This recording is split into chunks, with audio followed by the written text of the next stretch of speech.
What's good, yo? Welcome back to the Playmakers Corner podcast. I am your host for this episode, Simon Villanos, aka Coach V here, and I will be joined by a friend later on in this episode here. But right here, episode 485, recorded on January 7th and January 8th of 2026, we are bringing you yet another season preview. Make sure you check out the previous season previews that I've dropped, that Kodey has dropped, that Gino has dropped the last couple weeks. And we're not just doing NAIA, we're doing junior college, we're doing NCAA, D2, D3. We are talking about not every single women's college flag football team, but as many as we can outside of club teams ahead of this 2026 season. We talk about last season, if there is one, coaches, rosters, changes, and big storylines going into 2026 here. Just as a reminder, remember, on the NAIA level, that it is invitational only now, so the postseason outside of, those who are in a conference will only be happening for the top teams in the country, and that is going to be big time, so just remember that. And on top of that, we will also be doing a top 25, not of NAIA teams, but we will be doing a top 25 of all the teams in the country. We're talking junior college, NCAA, NAIA, obviously, right? We're going to rank them all, myself, the boys here, and then a couple of our friends of the podcast, but that'll be for another time. Without further ado, let's just go ahead and hop right into it. Alrighty, to start, we are going to talk about the Life University Reading Eagles here. They went 7-8 last season, which is an improvement on year one, which I think was expected here, where they finished 3-10. But going 7-8 is not bad, getting closer to that winning record. But that's not to say they did not have an opportunity to go ahead and get a winning record here. They're 1-7 in conference, which is one game worse than the year before. In the first year, they beat Point and they beat Florida Memorial, right? This year, or I guess this last year, they did beat Point, but they would end up losing to Florida Memorial. This was a big upset for Point here. They would lose them in a close one, 25-26, which makes things interesting because just a couple weeks before that game, on the 15th, they upset Milligan 33-32, and that was a big time win for them. I would say probably one of the biggest in program history as far as quality of opponent there. And they would also lose a closer one to St. Thomas 25-33. And as a result, they would go 7-8, and they would just unfortunately miss out on the postseason. They wouldn't go to the NAI one either. So a tough year for Life, but things are getting better for Life as they are on the right trajectory here. I will say last season I was really high on this team, and unfortunately they just couldn't quite live up to those expectations. But I think the good thing about such a young program is that you have room to grow, right? And it's not like they didn't play a bunch of other close games. I mean, they played Warner and only lost to them 7-20 at Warner, by the way, which is not bad. Got some big wins over Huntington College, Alabama State, Emmanuel, Charlotte's club team, I assume, as well. Wasn't bad at all, but it could definitely get better. I will say though, because I almost didn't see this game at the end, they would lose to Reinhardt 21-38, which is definitely interesting considering all they have going on over there. But I digress. I think that Life, they are going to continue to get better. And so let's talk about it. We did not get to recognize anyone PMC-wise, but they did have one person make the all-conference team or was recognized on that team, and that was Cheyenne Brooks. I believe it was as a special teamer, though, as a second-team player. So there you go. But, expect them to get a couple more, maybe, going into this next year. Now, we do have a couple departures. They do lose 11 players. These 11 players are just no longer on the roster. So I'm just going to go down the line, starting with Micaiah Anderson, Kira Jackson, Akira Braithwaite, which is tough because she did produce quite a bit at receiver, Aaron Rayford, Ava Falit, Anaya Brady, Yana Torres, Rose Williams, Mariah Larkin, Janaya, I think it's Garfio, and then China Johnson. But Life does bring in 13 players, so net value wise, they do grow the roster by 2 compared to last season. And I'm going to go down the line here. There were some players that we were told to look out for, as they might make a big impact here. And I'll mention that as we go. But to start, Janiah Fowles, a QB from Miami, Florida. You have Kalanis Outlaw, a center rusher from Mary Persons High School in Georgia. And by the way, if I'm saying any of these wrong, I apologize. Please reach out to us so that we can say these right. So there you go. Kennedy Robinson, she is a transfer from Point University, so in-state. She also plays corner for them, so that'll be interesting. I think it's Uzziah Rumpf, a wide receiver linebacker from Peach County High School in Georgia.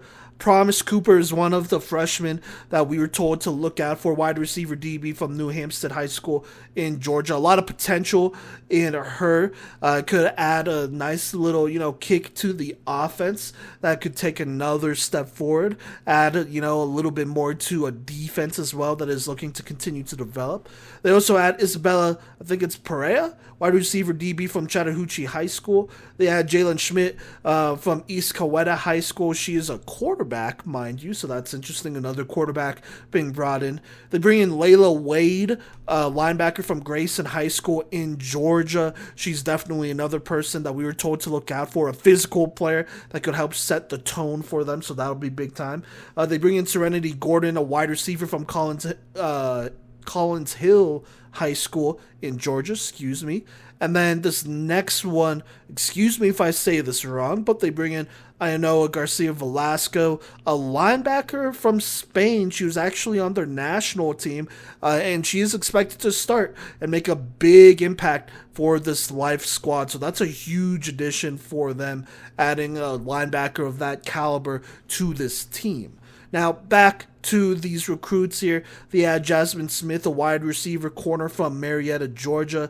They had Reagan Washington, a wide receiver linebacker from Alpharetta High School in Georgia. Shout out our guy DJ. And she is expected to also make a big offensive impact here, or at least an offensive impact in year one, so that will be big time. And then they also add Xavier Mann, a safety from Bethel, so she's a transfer, as well as transfer Zoe Jackson from Thomas, but unfortunately she will have to sit this year, but that'll be a great addition going into this next season as well.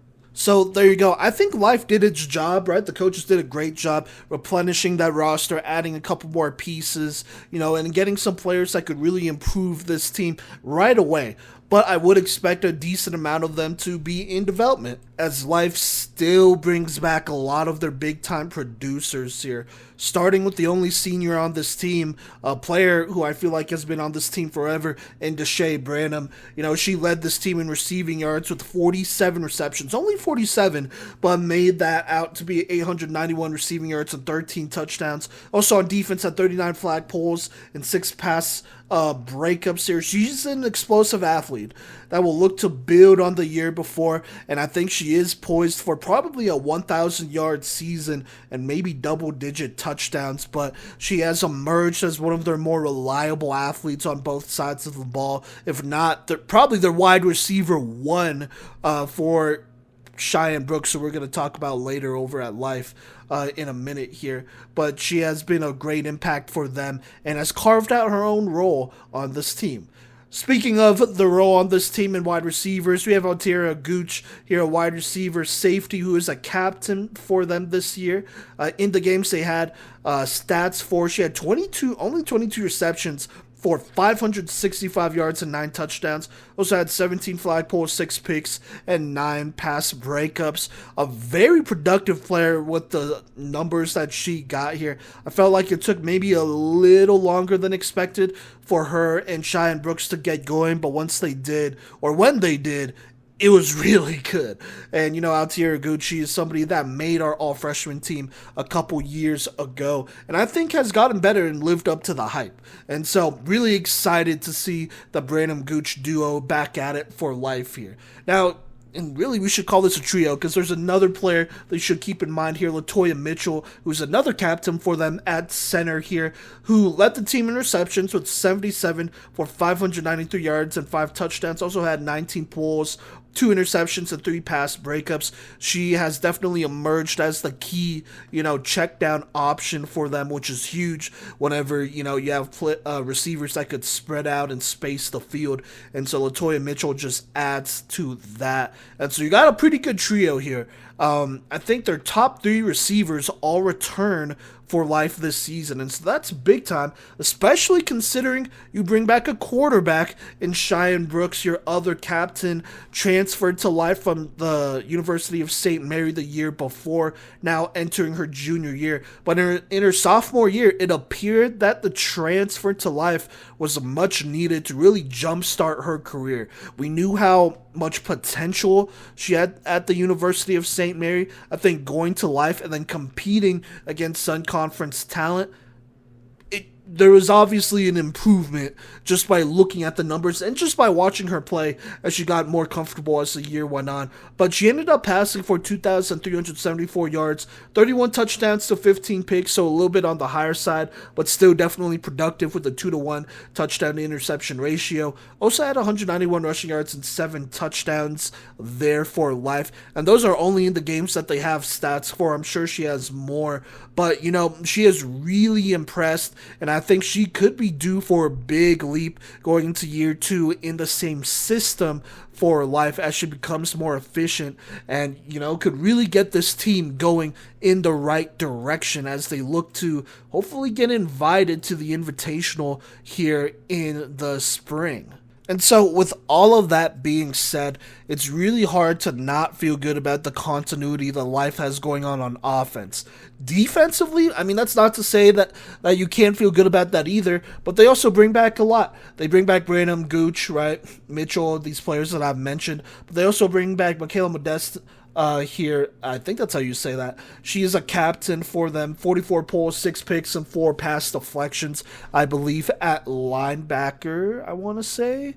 Either way, she's been a starter on this defense for them, and so that's continuity right there. They also bring back, I think it's Kira Zachary, a defensive specialist, but she's also listed as a captain for them as well, who was really productive for them. 46 pulls, 6 sacks, and 7 pass breakups. I believe she is one of their key rushers for this team. And then we were also told to look out for Laura, I think it's Niederprum.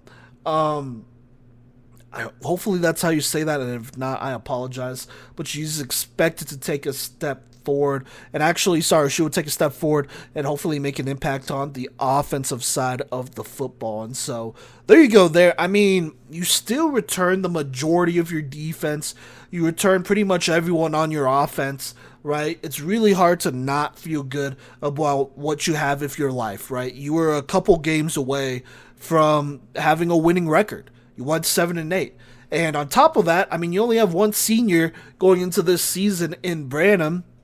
I think you could feel pretty good about it if you're life going into this next season and knowing how much work that this team is putting in since they've been together for so long and are still together right now. So there you go there. That is life. And then obviously still under the same head coach over there. Shout out him and his coaching staff. But let's go ahead and look at the schedule. We'll do a little bit of predicting here. Just a little bit of predicting, okay? So to start out, and this is as of today, the 7th of January, but they go ahead and they play at Florida Memorial in Miami Gardens. I think this is a perfect opportunity to show the country, to show everyone that this life team is here to play. I'm going to go ahead and pick them to beat Florida Memorial right here. I really like what life is bringing back compared to FMU and what they got going on over there. I still probably expect a close game, but I think life goes ahead. And I'm predicting this. They set the tone right away with the consistency and continuity they have with a big dub over them. Then they play St. Thomas here. I'm going to be honest, I'm not sure who St. Thomas's quarterback is going to be because I think that's going to be a big deal. I think that is probably a loss, but it's going to depend on the quarterback play, I think. It's going to depend on how well Cheyenne Brooks can perform compared to St. Thomas's quarterback. And, we'll just have to see what happens. So there you go. Then they're probably going to lose to Kaiser, which is away. So they start the season just away, playing on the 19th, 20th, and 21st here, which is brutal. I'm not going to lie. 3 games in 3 days is not easy at all. On top of that, you're playing top, 10 teams in the country in St. Thomas and Kaiser, and then you can't sleep on FMU at all because that's how they upset them last season. So they're going to have to wake up. You're either ready or you're not going into this year, and so this is going to be really interesting for sure. Following that gauntlet, though, they go ahead and host Thomas for their first home game. I believe they play Andrew College in a scrimmage the night before, but I want to talk about this Thomas game here. It's going to be interesting because we don't quite know how good this Thomas team is going to be. I mean, you have a new head coach, right?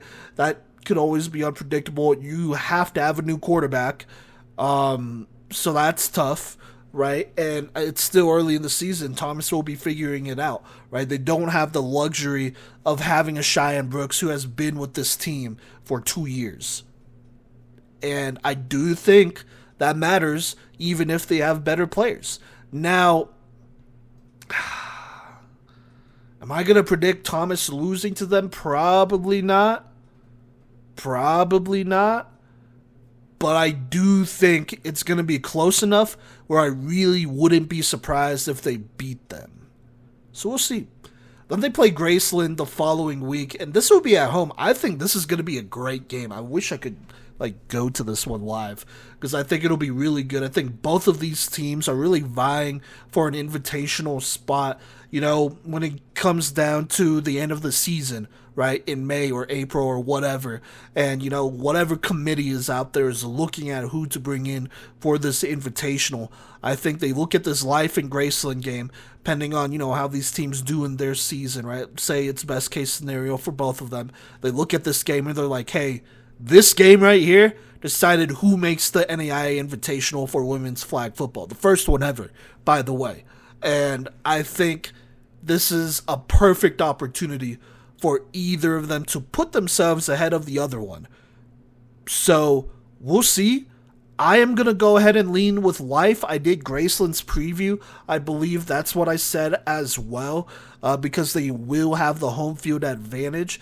And if I'm Life, I'm advertising the heck out of this game. I'm packing the stands. You need to be loud against this Graceland team. They have talent over there. I think they're a lot like Life, where they got a lot of continuity, but they are bringing in some really good young talent. They're up-and-coming programs. You got to take them seriously. This will be an interesting game, probably the biggest one of the weekend, I would say.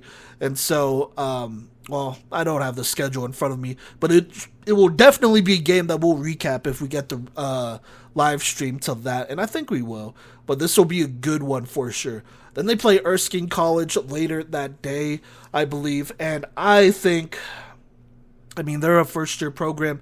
Life should definitely beat them. Following that, they play Florida Gateway. That's actually a scrimmage, so never mind. I don't think that'll officially count, but I would still probably call it a loss because it's Florida Gateway. And then they play Weber. Weber, a lot like Graceland, I would say will be vying for an invitational spot. Now, say Weber, upsets like a Warner or one of these other teams, because that's just who Weber is. They upset people and they ruin seasons. And we're going to talk about Weber actually later on in this episode. I think Weber will have a really good chance at making the invitational, regardless of this being a win or loss. So this is definitely a bigger game for Life, I would say, than Weber. This would be a big win. It would be their first, I think, conference win over somebody that's not FMU or Point. So, this would be huge. I think it will be close. I am probably going to lean Weber. But,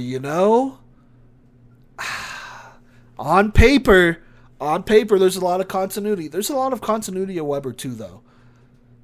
Yeah, I'm not gonna overthink that, but if my pause says anything, it's because I actually have to think about it. I think, it should be closer than the year before, so we'll see. Then they play Warner, that's probably a loss. And then they go to Campbellsville for the Flag Football Frenzy. That is exciting. I got to talk to Coach Mack over at Campbellsville a little bit about that, and hopefully PMC will be there live to cover games. So super excited about that here. I'm not going to predict all of that right now just because I don't know who exactly they're going to be playing. But if one of those teams is Campbellsville, that is another great opportunity to take care of somebody who might be in the way of your chances of trying to make the invitational. I'm just saying, right? And so that'll be a big opportunity to put yourself above somebody else here and get in the spot. So there you go. Then they play Point. That should be a win. I think their game against Bruden Parker College should probably be a win. Then they play Reinhardt here. Not too much known about Reinhardt. Honestly, I was surprised they lost to them last season. Especially that team losing to them last season. I think they beat Reinhardt here. And then they also beat Alabama State. So there you go. That is my predictions for them this season. And I'm going to also just go ahead and predict them getting a winning record. Now, a lot of that I think will depend on how that Flag Football Frenzy goes. That's a 4-game stretch right there. And then you got some games that are close. I'm looking at the Graceland game. I'm looking at the Weber game. I think the Thomas game, could be a closer one for sure. Even though I still favor Thomas there. But we'll see what happens, right? Still, and then probably Campbellsville as well, and Reinhardt. Still, though, I mean, their destiny is in their own hands. We will see how much better this team got from year 2, right? And I think going into year 3, you are expecting some results here. They're not really a young program anymore. You have a number of programs who are younger than them, either year 1 or year 2s, right? And so for life, that bar is only raising. And it's a bar that they've built themselves. They've shown potential. They've played well in some games. They have very talented players. It is time to take advantage of the opportunities ahead of you. This is a schedule where you could really make a run and make it so that there is no doubt that you belong in the Invitational. Because I think right now, maybe they're just a little bit outside. You beat these teams here, you make it in. Simple. Simple. So I think that's the biggest storyline, right? Obviously, everyone's trying to make the Invitational. That's a huge one. But life, this is a team that we've consistently mentioned with a number of other teams who are like, yeah, they might be on the bubble with Midland, with Campbellsville, with all these teams, right? They might be on the bubble. They have to win games. They have to have a winning record. I think having a winning record with this schedule will probably put them in the Invitational. Probably. So we'll see what happens. Either way, shout out Life, man. They gave us so much information. Great program over there. Really excited to see, what that leap looks like, how big or small that might be. And, obviously rooting for the players over there and looking forward to another great season where we get to cover them. All right, now let's go ahead and talk about Weber International University, the Warriors out of the Sun Conference here on the NAIA level. Last season, I felt like, and I think a lot of people felt like, they overachieved just a little bit. They went 11-7, and now, I mean, when you're looking at the record, it's like, okay, 11-7 the year before in 2024. They went 11-9 the year before that in 2023. They went 10-9. It's not exactly, I guess, off of where they usually finish at, and they're usually a top 10 team in the NAIA as well, at least according to our rankings, they usually are. So there's all of that, right? There's that consistency, but I think the big thing to keep in mind was that this Weber team, it was pretty bare bones for the most part here. They played with 11 healthy players to accomplish this. And, that is with the injuries of some key players on this roster here, who we'll talk about later on.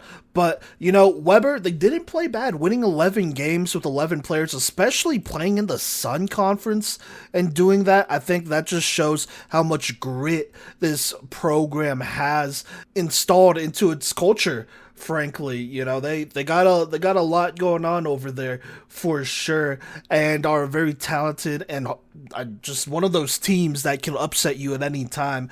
They're that type of team, right? And let's just go down the line here, looking at their games from last season. They started the season on a 7-game winning streak, beating a variety of teams here. I'm just going to list off the teams they went ahead and beat to start the season. They beat Life 32-14, FMU 36-14, Siena Heights 26-7. They beat Atlantis and Pasco Hernando Community College by a lot. They beat UCF's club team 34-6 here before playing Florida Gateway, who's the national champs on the junior college level and also a very good program on its own. They lost to them like 13-30 or something like that. And then it would be a mixed bag after that. Now, they would make the Sun Conference tournament. Unfortunately, they would fall to Warner, I want to say in the semis or the quarters, 0-19 here.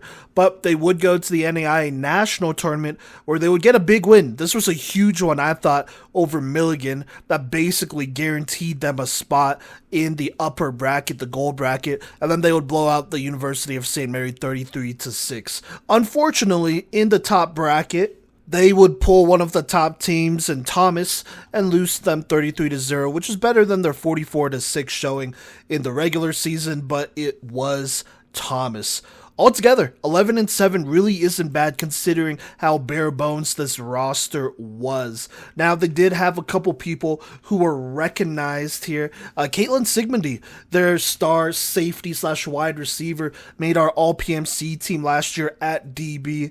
And then you have Igiana Edwards and Ziona Shingles making our All-Freshman team at DB and linebacker respectively. So there's some talent there for sure. And then some of the all-conference players that were recognized. Caitlin Sigmundy, she was all-conference second team at wide receiver and safety, and then Cheyenne Duran was all-conference second team at DB. Now, as of today, it is January 8th when I'm recording this, so I don't have their full roster, but I do have a good number of players that will be coming back and all the specifics with that here.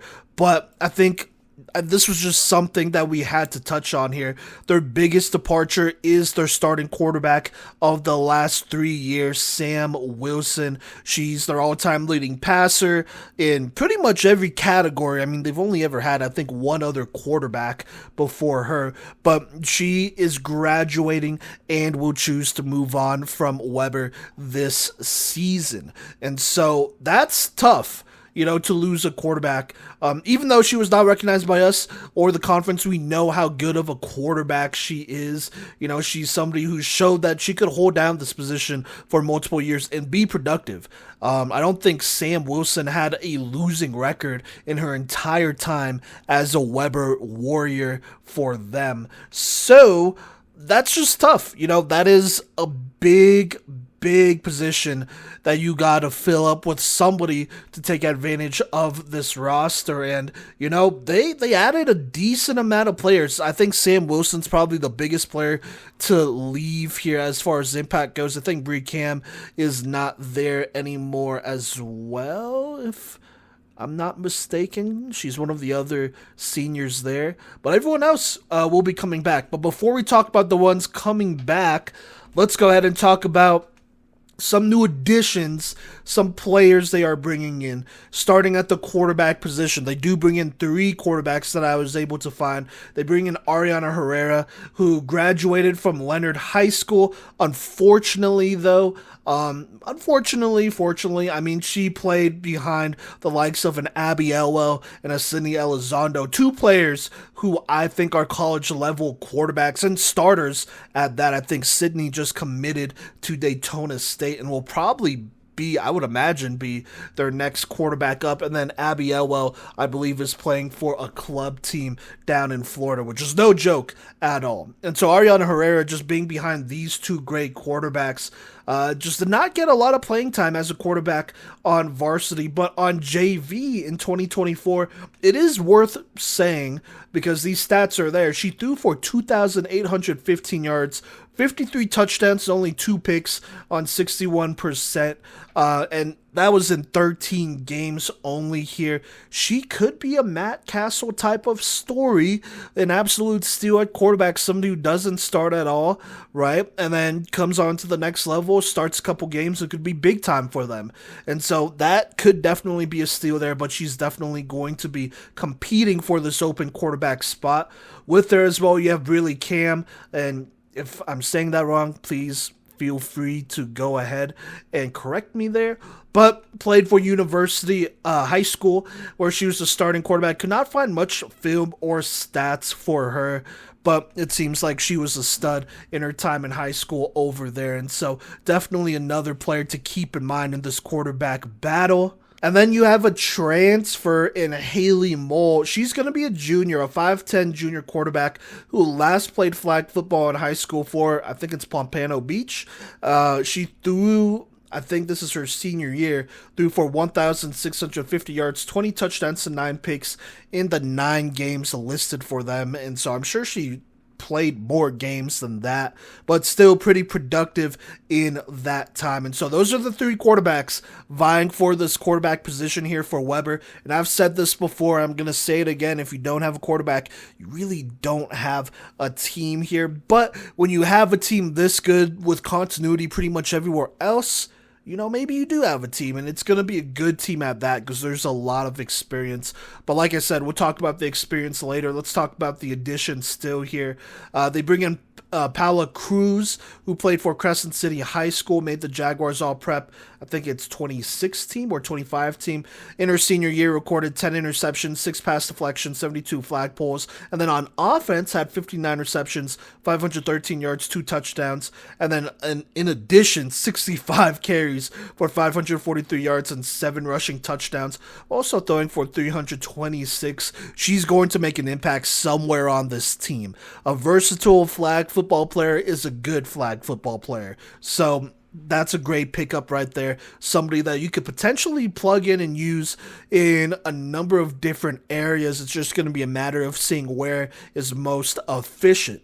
They also bring in another incoming freshman in Zamara Castro, also from Crescent City, and was very productive, pulling 83 flags, catching 12 picks, and having 8 pass deflections. And then on offense, they're having 48 receptions for 514 yards and a receiving touchdown. So another player like Paula Cruz, who you could work around really both sides of the ball, offense and or defense. So somebody, and that's never a bad thing, right? But it's somebody that you could potentially mold into a better player almost anywhere. Now, as far as transfers go, they do have a couple here, starting with Yasmin Lott, a center from Milligan, who not just a center, I believe their starting center from Milligan. Got to watch her live a couple times here back when they played in Campbellsville. And she's a good center who could catch the ball, make some things happen after the catch, and would be a good check down option, will be a good check down option for Weber this upcoming season. They also bring in some players who are transferring as basketball players, but will also play on the flag football team in Quanisha Bonelli, who previously played for University High School in Florida. She will be making her return to flag football. And then the other one is a player that we know very well here on the Playmakers Corner, and that's Savannah Cox out of Leonard High School. We actually did a film breakdown on her and her teammates, Caitlin Sigmundy and Emma Balacco. And so it's going to be really cool to see her returning back to flag football in high school. She was a great two-way player. Like I said, check out that film breakdown and interview when you get the chance here. And she adds big playability on both sides of the ball, has great ball skills, really elite at flag evasion here. Honestly, she could be a game changer for this team. She could be somebody that, just gives them that extra talent to put them over the edge here. And so really excited to see her make her return to flag football. She was a great player who was also offered by Midland, among other schools as well, I believe. And so this will be a huge, she'll be reuniting with her teammates, former high school teammates, in Caitlin Sigmundy and Emma Balacco. So that's obviously a fun story to be following there. But speaking of those players, let's go ahead and talk about the established players of this program. And let's start with the player that will be making her return after a knee injury last season, and that is Riley Balser. She is the tall 5'10", 5'11" wide receiver, and I believe DB for them. An all-around athlete. Before the season last year, she got hurt, and so she did not play in any games last year. But the word is she's back.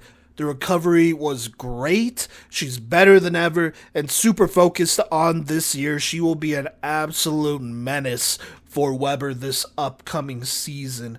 And so that's definitely somebody to look out for. She was really productive in her one season of women's flag football 2 years ago, and I think she is somebody that was much needed and missed last year, and so she'll be adding just a little bit more, production and big play ability for this program. And so the return of Riley Balser is definitely going to be big time for whatever quarterbacks over there, because she is one of those just throw it up there and she'll go get it type of receivers, and can also make something happen after the catch as well. So a massive return here for Weber. They also bring back some players who held it down for them last season. A big reason why they were able to uphold the standard of 11 wins and a winning season. They bring back Caitlin Sigmundy.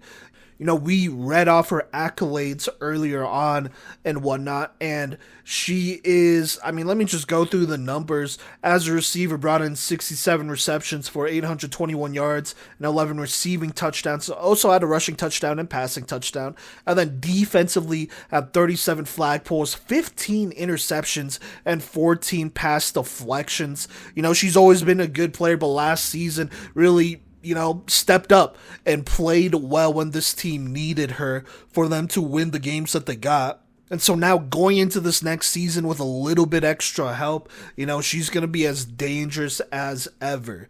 Speaking of dangerous, though, you got Emma Balako, who last year I felt like was a little bit of a breakout year, as she was plugged in pretty much everywhere, wherever Weber needed her, and played well. On offense, she served as their primary checkdown option, bringing in 68 receptions for 364 yards and 3 touchdowns.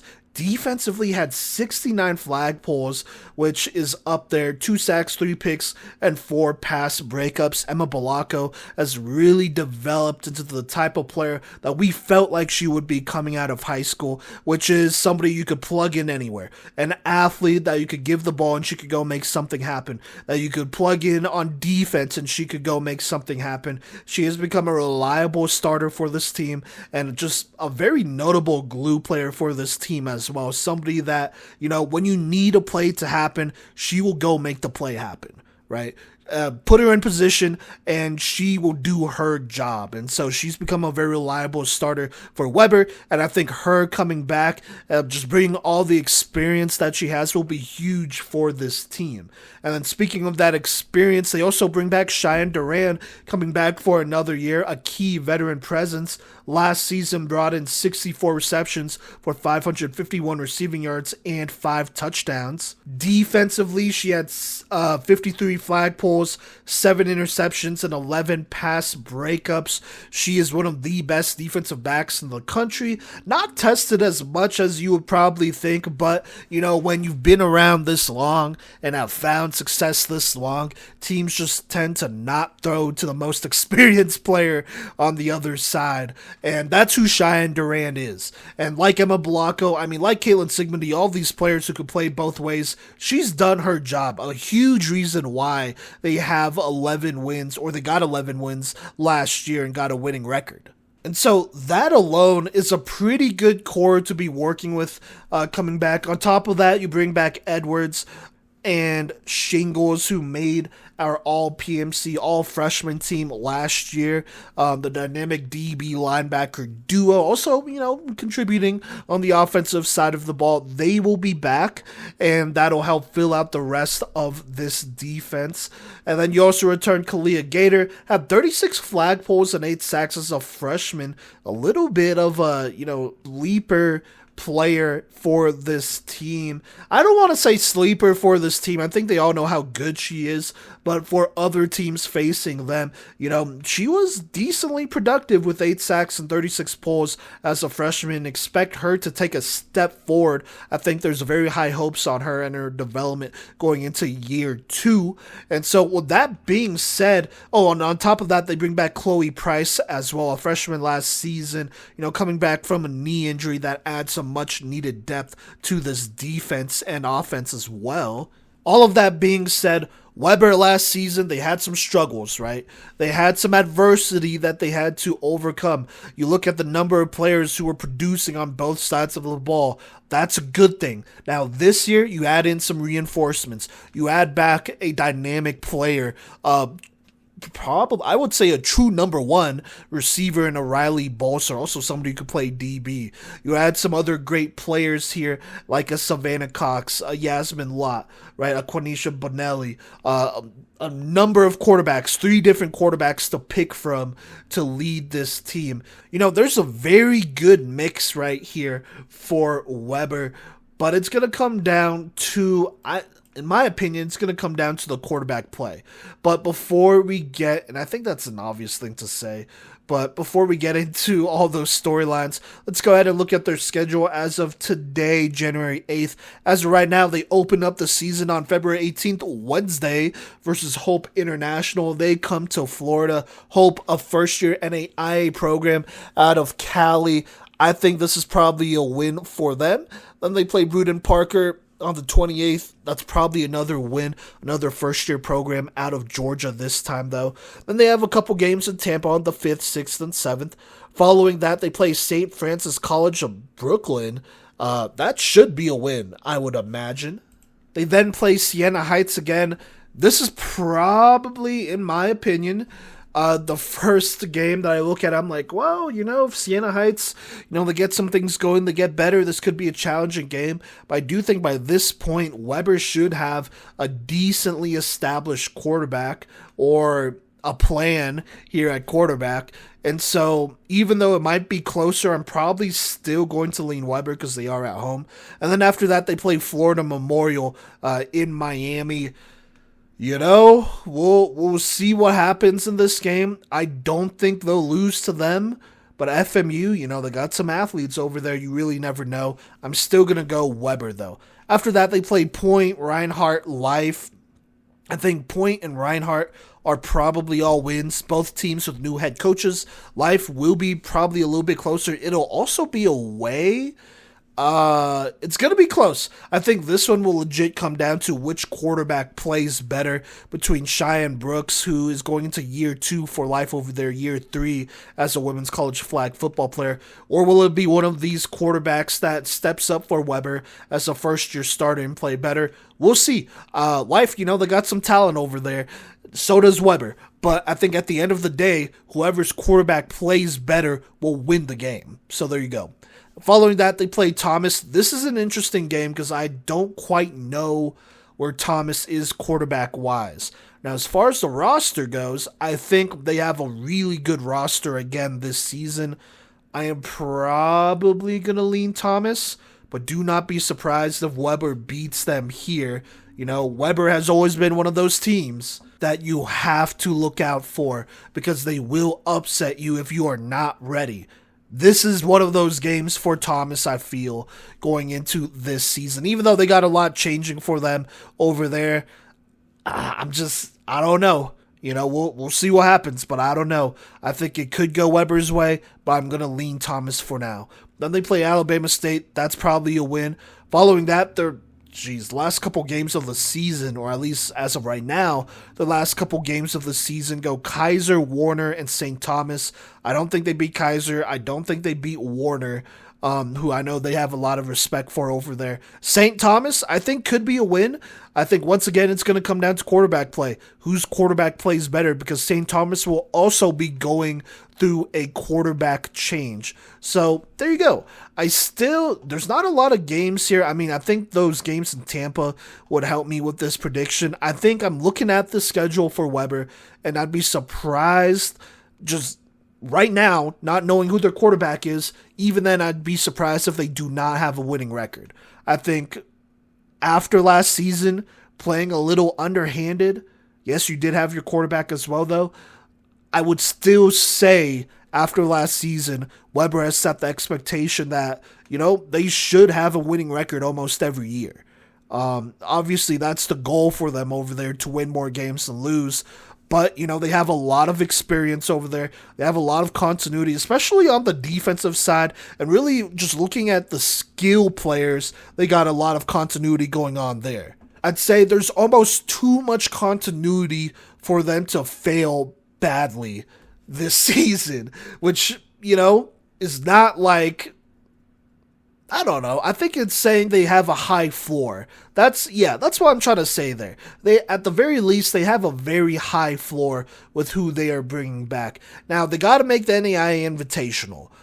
That's going to be the goal for them because not everyone can make it. There's going to be some key games here. I think obviously you beat the teams that I just said that they would beat, but I'm looking at teams like a Siena Heights, like a Life, Thomas, St. Thomas, teams who also, for the most part, right, most of those teams have questions at quarterback. How well are those quarterbacks going to play over there?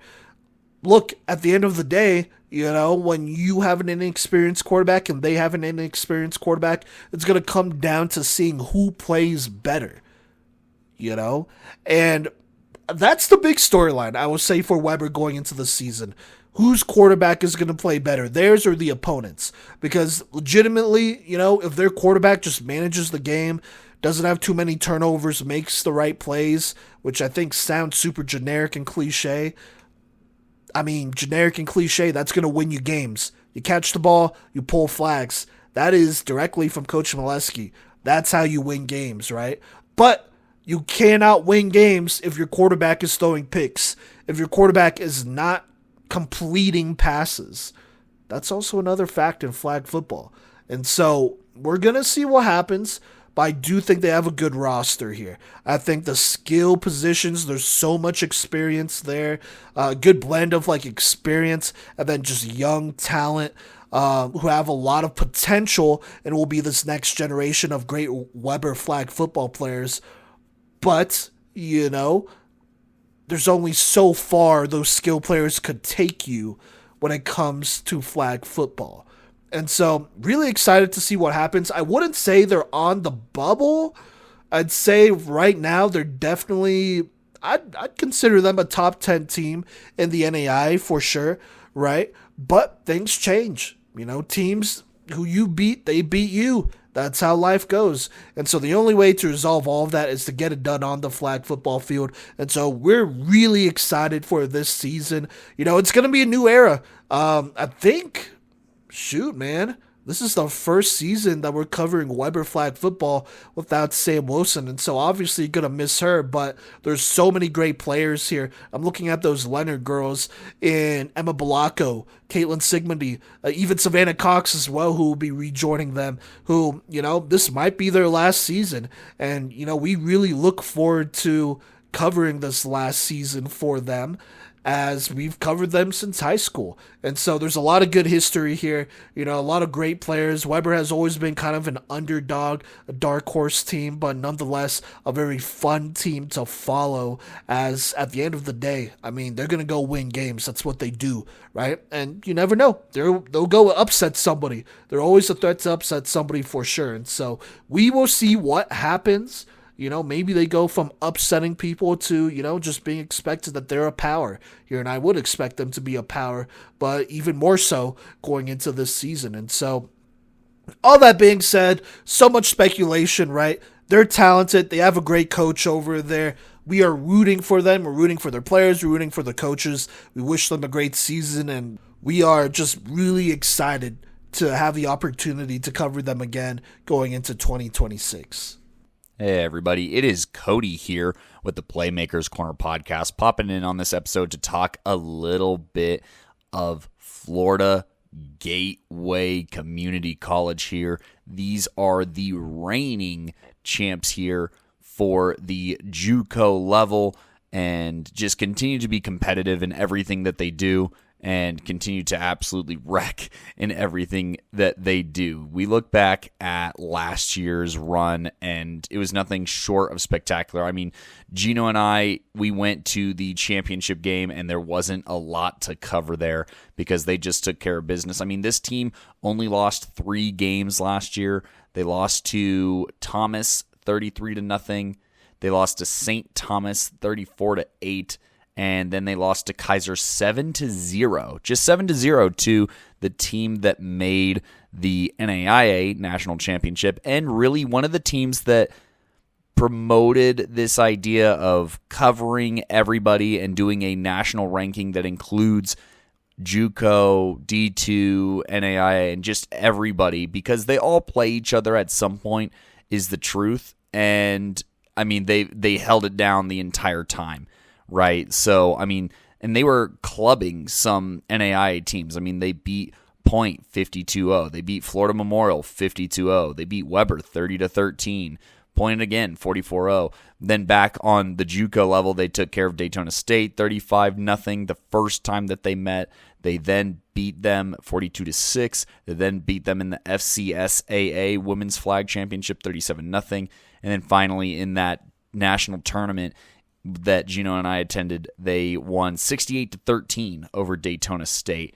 And Pratt Community College got the work there too, 67-0. They beat Heston, and they even beat Pratt in the opening game 82-6. So, I mean, this team is just one of the most talented teams in the country. They're going to be bringing back a ton of talent here, and they're going to continue to just absolutely work and, you know, be probably the favorite, I would say, is a pretty light way of saying, for being NJCAA national winners here.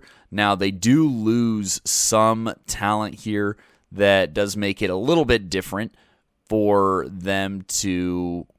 Different is what I will say, because I don't think that the talent drop-off is really a drop-off of a very significant kind. But they do lose some players here. They lose Alexandra and Tramisha Harris here, both receivers who made plays last season. They lose a Michaela Brown that was responsible for creating a good pass rush here. And, I mean, Tramisha Harris was also named the MVP for the NJCAA Flag Football Invitational. So, you know, they do lose some pretty talented players of this squad here. And, you know, there's other players too. They lose their starting quarterback in Kayla Ludwig. She played at Warner, for those who remember, and had a short stint there before taking over the reins here at Florida Gateway and just helping this team roll through this season and competing at a super high level. And, I mean, she just looked like everything that she looked like when we were covering her back in high school, all the way back then, and the value that she brought to this squad just made it look even easier than it had before. And, yeah, it's hard to argue with those results. I mean, they lose other players and athletes like Jasley Linares, Ashton Dickerson, Ainsley Littles, and Zamaria Granado here. Those are just a list of names that they will be losing here, but they'll be infusing some talent for sure as well here, because I'm looking at a Martha Edwards, who is a quarterback from Florida, threw over 100 touchdowns in 2 seasons and 7K yards. I'm looking at a Poetry August, who's just a great athlete here. Head top capabilities, two-way threat, versatility, really fast. Just a very special player here who kind of feels like another taller kind of second coming of Tashumba Washington here. And that's kind of what her game reminds me of at the receiver position. So I think that she's going to be a high-impact athlete that's going to help alleviate the leaving of the Harrises. Nichelle Brown caught for over 2,000 yards her senior year and 34 touchdowns after a campaign where she was just shy her junior year of 2,000 yards, but caught 29 touchdowns.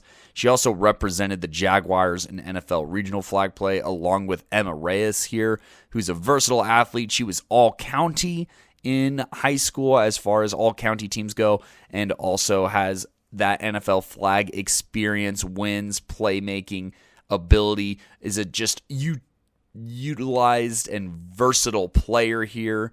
You got a Mackenzie Moody who recorded allegedly 3,000 yards in high school. And then really I think that the eye-popping commitment here is Caitlin Jewell, the quarterback from Arizona here, co-player of the year, Team USA prospect here, getting stuff done at the USA LA Summer Series amongst other 5v5 experience and obviously the sevens experience from Arizona. 120 touchdowns and 8,000 yards in about 2 seasons at Canyon View. Just tall, sees the field well, good ball placement, solid arm power, and I think very likely to compete for that starting job and win that starting job and, team up with the fellow Team USA prospect into London Jenkins and whatnot. I mean, that's kind of the culture that they have there, is of very, very talented athletes, and just go out there and beat the ever-living snot out of all of these other teams here. And I don't think that they want that to stop anytime soon. And I don't think that their plan is to stop anytime soon. And this is a top 10 flag football program in the country, regardless of level, maybe even top 5 program, depending on what you think Caitlin Jewell's impact is going to be or how important you think chemistry was for Ludwig. But when you have weapons the way that this team does, both coming in as well as returning, it's hard to not think that this team is going to be special once again here and just compete at a very high level and once again just be that dominant force that they are. Some other interesting pieces that they bring back is like a Layla West, who recorded pick sixes and scores on defense and turnovers. You also have Angelina Harrell, who is a reliable kind of security blanket target, and I think that she's going to see a serious uptick in production. You bring back Akeelee Allen, who's a sophomore receiver. You bring back Emma Clough, I want to say is how you say that.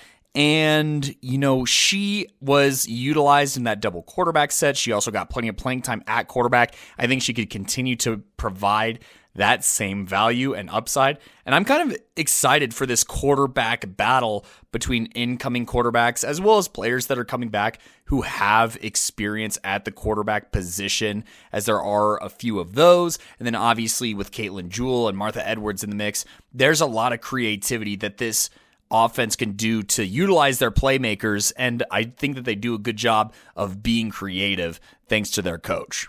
But let's go ahead and look at the schedule here. They have a ton of interesting games. I mean, they start off with Andrew College. They also have Bruton Parker College. But I think that the first one that I kind of have circled is Lise McRae College on Saturday the 21st. But really, Ottawa is where it's going to be at. This is going to be at Reinhardt University on Thursday the 26th. This is going to be the easiest game as far as calibrating the NJCAA kind of level and the validity of FGC as it pertains to the NAIA level, as it's just a straight up match here. And then they play Reinhardt as well. So they have a chance to really gun for a very high spot here early in February. Turning the page into March, they also play Point once again and Life, a couple of NAIA opponents, and then Daytona State as well is another team that's going to be hungry. They play them on the road on March 11th and then at home on April 1st. Jumping around, I got Mars Hill University on the 14th after playing Emmanuel in March here. And then they have a couple of new ones here like College of DuPage as well as LaGrange College, teams that they haven't really played yet. But it's a lot less NAIA heavy, I'd say, compared to last year. As far as the heavyweights go, like a Weber, like an STU, like a Thomas, like a Kaiser. But the fact that they play Ottawa is going to be a very clear indicator of where they sit in those ranks. And then the likes of Reinhardt, Life, and Point will also be very good indicators for this squad. Ultimately, I still think that this team wins double-digit games. They're still my favorite to win the NJCAA championship and whatnot. But, I think that Daytona State, they're going to try and close this gap a little bit more. It'll be interesting to see where the chemistry is for this Florida Gateway team. But the Wolves here, I'm very excited for their season, and I think that they're going to rank very, very high, very consistently on our top 25 national poll.